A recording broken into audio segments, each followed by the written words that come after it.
Bismillahirrahmanirrahim.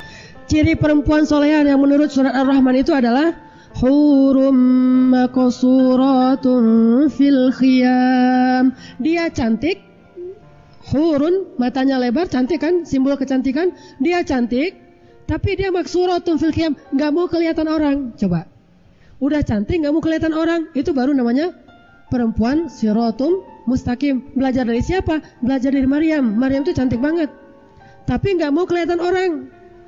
Kalau ini nggak banget cantiknya, pengen kelihatan orang banyak. Padahal di PP-nya kalau orang lihat biasa-biasa aja, cuma dianya aja yang selfie. Merasa saya kok cantik banget sih, gitu ya. Jatuh cinta kepada diri sendiri. Perempuan yang solehah itu justru dia makin cantik, makin gak mau kelihatan. Nah, calon istrinya Musa tuh kayak gitu tuh. Dia berdiri di belakang berdua dengan adiknya, entah yang istri Musa yang adiknya, entah yang kakaknya, gak disebutkan. Pokoknya berdiri berdua dengan saudarinya. Dia aja berdua di belakang, nungguin kapan ya selesai ini penggembala yang laki-laki, biar kita giliran.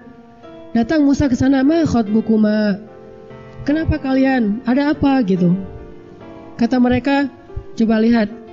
Qalata, kata mereka, la naski hatta yusdirar ri'a wa abuna syekhun kabir. Segitu aja. Panjang gak? Sedikit. Kami gak bisa ngasih minuman ternak dan ayah kami udah tua. Gitu doang. Enggak. Ada apa? Gak ada apa-apa gitu. Padahal caper, ada SMS nyasar, dibalas lagi, nanti pakai emotikonnya banyak gitu ya. Emotikonnya ada yang gini-gini, ada yang melet-melet keluar lidah, ada yang begini-begini, entah apa-apa aja keluar. Nggak ada caper sama sekali. Cuma mengatakan kami nggak bisa ngasih minuman ternak karena ayah kami udah tua. Udah segitu doang. Apakah ini dianggap sadis? Banyak kadang-kadang orang yang nggak ngerti ya. Ketika si akhwatnya ngomongnya agak serius, nggak menatap wajah secara terus-menerus sesekali aja. Terus juga kalau ngomongnya nggak ada senyum yang terlalu berlebihan, dianggap sombong banget. Itu bukan sombong, itu yang disebut dengan wanita siratum mustaqim. Perempuan istiqomah tuh gitu tuh.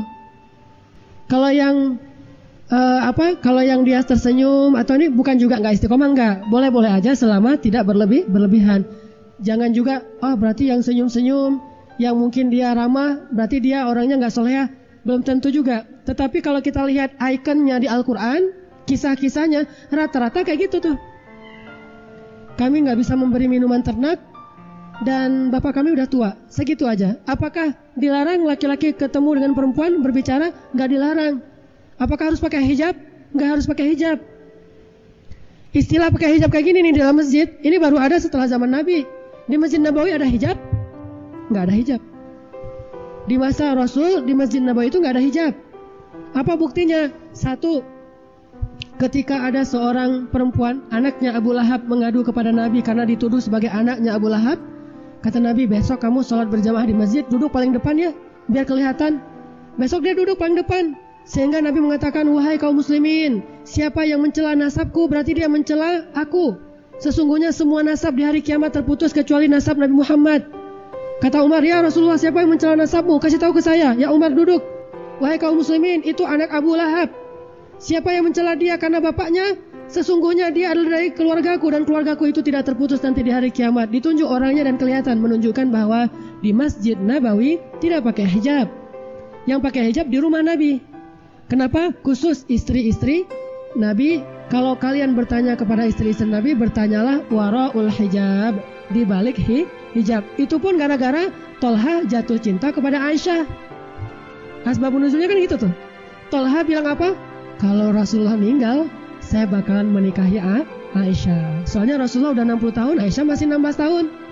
Kalau Rasulullah meninggal, saya akan menikahi Aisyah. Turun ayat di surat Al-Ahzab. Satu ayat itu tentang masalah hijab dan tentang masalah gak boleh menikahi istri Nabi setelah Nabi meninggal. Kata jumhur ulama itu khusus karena ada fitnahnya. Boleh pakai hijab kayak gini? Boleh. Gak pakai hijab juga boleh. Intinya soal bagaimana sikap masing-masing. Tapi kalau nggak bisa jaga sikap, mending pakai hijab aja deh. Cuma kalau misalnya pakai hijab masih belum bisa jaga sikap, mending nggak usah ngaji aja deh. Ngaji ikhwan hari Minggu, akhwat hari Sabtu. Tapi insya Allah di sini semuanya ngerti lah. Nggak pakai hijab pun bisa kan ya? Semangat bilang insya Allahnya. Artinya bahwa boleh ketemu Nabi Musa dengan calon istrinya walaupun mereka belum muhrim. Ya namanya juga ketemu di tempat umum dan tidak ada hubungan yang mesra-mesra, cuma ngomong gitu doang. Gimana apa? Ada apa? Kami nggak bisa ngasih minuman ternak soalnya bapak kami udah tua. Oh gitu. Ya udah langsung diambil oleh Musa. Dia ngantri di belakang para penggembala, ngambil air dengan timba yang gede-gede yang biasa dibawa oleh 2 orang 3 orang laki-laki. Musa ngangkat sendiri dan ternaknya itu bukan 1 ekor unta. Bisa ratusan ekor unta dikasih minum sendiri oleh Musa. Padahal dia baru pulang dari perjalanan jauh. Begitu capeknya masih punya tenaga. Musa terkenal orang yang sangat kuat. Sehingga Nabi sering bilang Umar itu mirip dengan Musa. Keras, kuat orangnya. Gimana nggak kuat? Dia pegang janggut kakaknya dibanting kan? Gimana megang janggut banting? Berarti itu kenceng banget.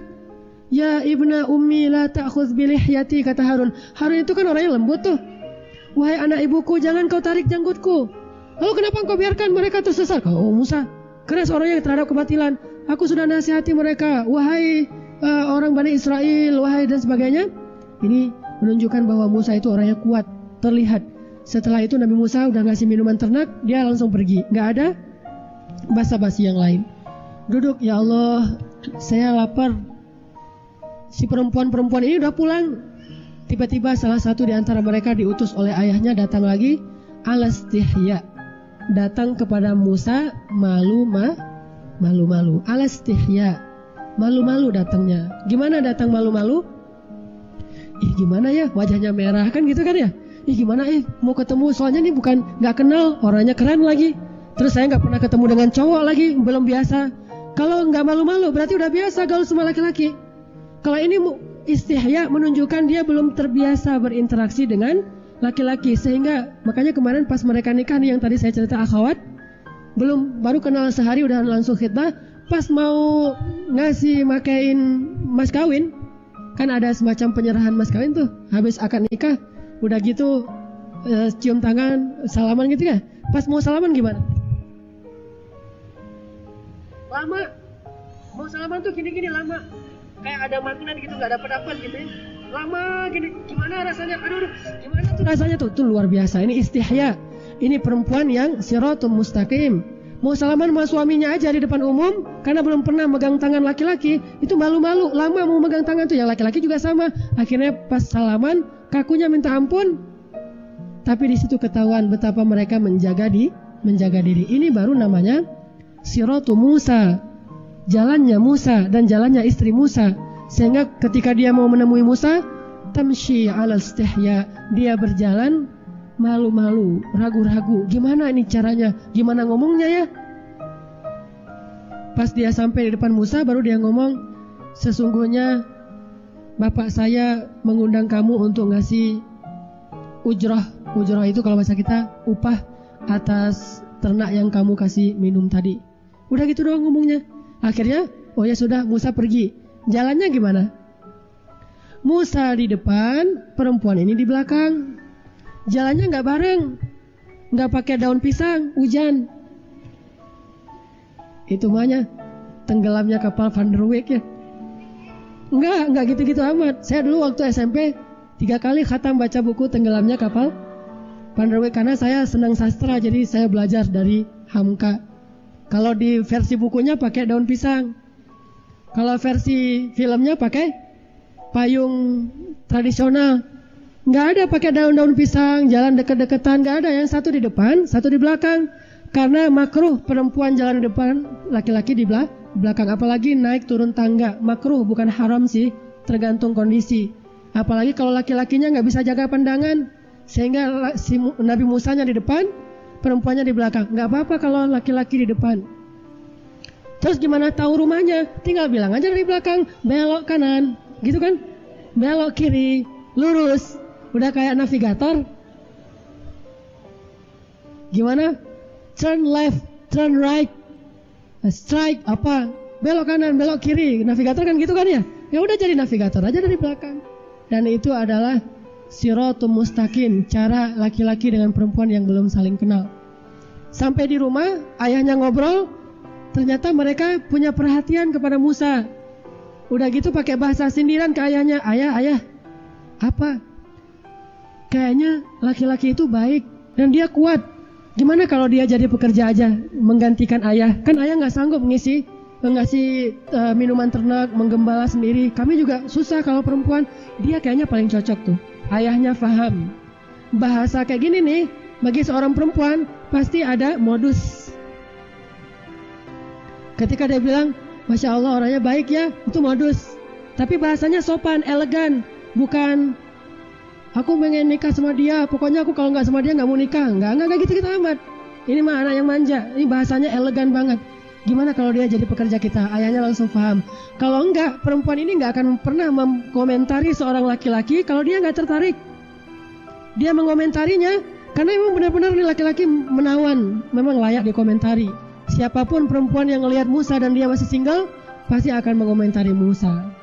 Dan ayahnya tahu, kok anak saya selama ini nggak pernah perhatian sama laki-laki, yang ini dia komentar, dia bicara, oh berarti dia ada hati nih.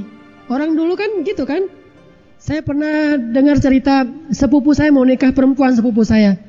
Keluarganya bagus, cara pendidikannya, akhlaknya bagus. Suatu hari si sepupu saya ini pernah nyebut nama seorang sepupu yang lain. Laki-laki.